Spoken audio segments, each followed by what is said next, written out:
Bencana gempa dan tsunami Aceh telah 9 tahun berlalu. Tapi Putri Aining Tias masih menemukan para korban yang menghuni barak-barak pengungsian.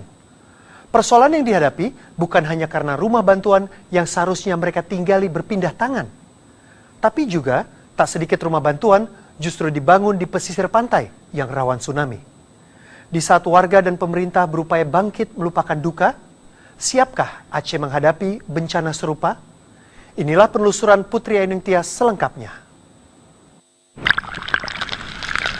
Di pesisir pantai, tempat yang dulu paling luluh lantak dihantam gelombang tsunami, saya juga melihat rumah-rumah bantuan. Di sini persoalannya lain lagi. Memang kita lihat dengan posisi tektoniknya, itu Aceh punya potensi pusat gempa di laut.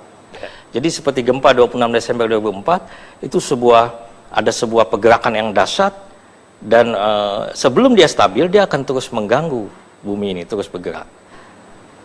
Ini yang kita alami sekarang seperti itu. Ini patahan namanya. Iya.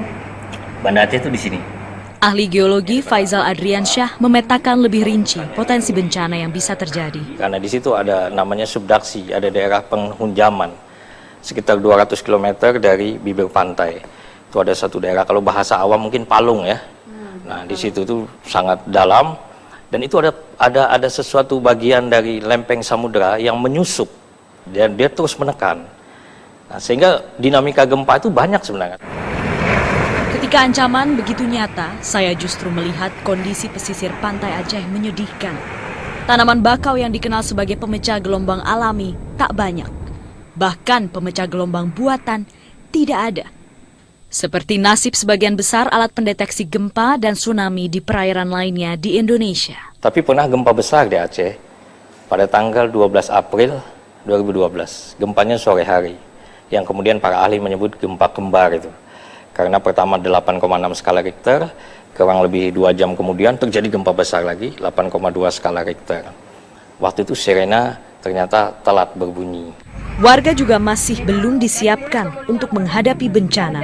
Yang terjadi di Aceh saat ini yang mungkin perlu ditingkatkan itu adalah kepanikan. Masyarakat panik, ada yang harus mencari anaknya di mana dan sebagainya. Nah, ini kita menghimbau dari Ikatan Ahli Geologi supaya pemerintah daerah ya, itu betul-betul mempersiapkan. Misalnya sekolah-sekolah yang wilayahnya itu sangat dekat dengan laut misalnya.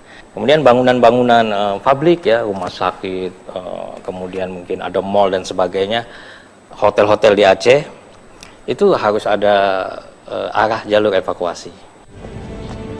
Di Aceh, bencana gempa dan tsunami pernah merenggut ratusan ribu nyawa.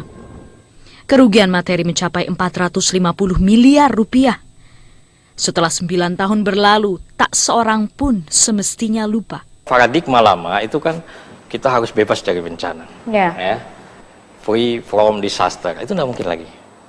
Tapi sekarang kita harus bangun satu paradigma hidup bersama bencana. Maka terjadi dinamika bumi ini untuk kita sadar sebenarnya ini proses alam biasa yang akan berulang lagi, ya. Nah, tetapi kita tidak tahu apakah sedahsyat yang masa lalu. Jadi kalau tadi pertanyaannya dia akan berhenti manakala nanti stabil, ya, itu memang benar. Tapi tidak ada orang yang tahu kapan stabilnya.